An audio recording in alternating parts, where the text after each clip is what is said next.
तर मी पंजाब डक राज्यातल्या सर्व शेतकऱ्यांना सांगू इच्छितो की राज्यात बऱ्याच ठिकाणी म्हणजे पश्चिम महाराष्ट्राकडे पावसाला सुरुवात होणार आहे, म्हणून हा अंदाज लक्षात यायचा. मग तो सांगायचं झालं तर पाऊस तुम्हाला एक सांगू इच्छितो. अहिल्यानगर जिल्हा, पुणे जिल्हा, नाशिक जिल्हा, त्याच्यानंतर कोकणपट्टी, घाटमाता, त्याच्यानंतर महाबळेश्वर, सातारा, सांगली, सोलापूर, कोल्हापूर, त्याच्यानंतर लातूर, बीड, धाराशिव, परभणी, जालना, संभाजीनगर ह्या पट्ट्यामध्ये आज म्हणजे सांगायचं झालं तर 13, 14, 15च्या दरम्यान म्हणजे पाऊस येणार आहे, म्हणून हा अंदाज लक्षात यायचा. ज्यांची हळद असेल तर तुम्ही काय करा की तुमची हळद ह्या 3 दिवसामध्ये झाकून ठेवा, कारण की राज्यामध्ये सांगायचं झालं तर आता आज देखील पाहू शकता. मी पैठणला जाताना या ठिकाणी पाऊस पडलेला आहे. तर पैठणला जात असताना या ठिकाणी आष्टीकडे पाऊस पडलेला आहे आणि त्याच्यानंतर राज्यातल्या सर्व शेतकऱ्याला सांगितलं आज 13 तारखेला मात्र राज्यामध्ये बऱ्याच ठिकाणी पावसाचं आगमन होणार आहे, म्हणून हा अंदाज लक्षात घ्यायचा.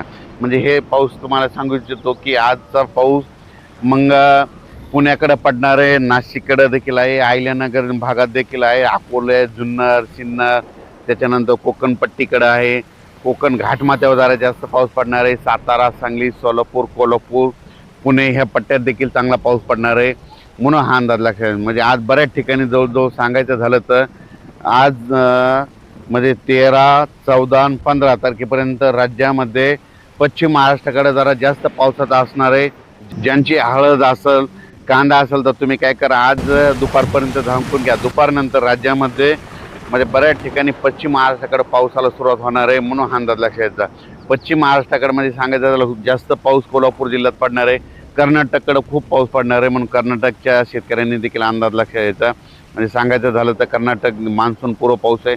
आणि सगळ्यात महत्त्वाचं, शेतकऱ्यांना शेतीचे कामे करून घ्या. आजच्यानं 24 दिवस पाऊस राहिलेला आहे, म्हणजे कंप्लीट 5, 6, 7 जूनच्या दरम्यान मान्सूनचा पाऊस येणार आहे.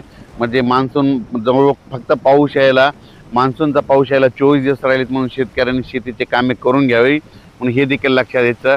ज्यांच्या हळदी असेल समजा पश्चिम महाराष्ट्रातल्या देखील समजा सांगली जिल्हा, सोलापूर जिल्हा, कोल्हापूर जिल्हा, अहिल्यानगर, जुन्नर, सिन्नर, नाशिक, त्याच्यानंतर संभाजीनगर, जालना जिल्हा, परभणी जिल्हा, लातूर जिल्हा, धाराशिव जिल्हा, बीड जिल्हा, ज्यांच्या हळदी काय असेल तर तुम्ही आज काय करा, दुपारनंतर झाकण्याची तयारी ठेवा, कारण की दुपारनंतर राज्यामध्ये बऱ्याच ठिकाणी पाऊस येणार आहे.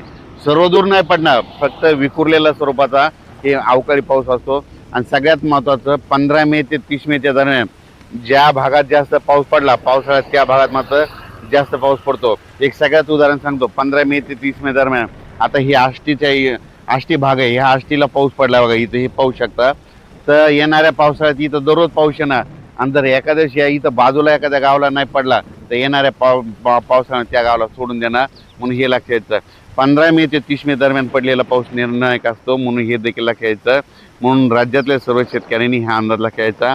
पाऊस जवळ आलेला आहे, शेतीचे कामे करून घ्या. फक्त 24 दिवसात पाऊस राहिला आहे, म्हणून हे अंदाज लक्षात यायचा. मान्सून उद्या 16 किंवा 17 तारखेला अंदमान बेटावर दस्तक देणार आहे, त्याच्यामुळं यावर्षी लवकर पाऊस येऊ शकतो, म्हणून हे देखील सर्व शेतकऱ्यांनी लक्षात यायचं. अचानक वातावरणात बदल झाला तर लगेच एक मेसेज दिला जाईल. धन्यवाद.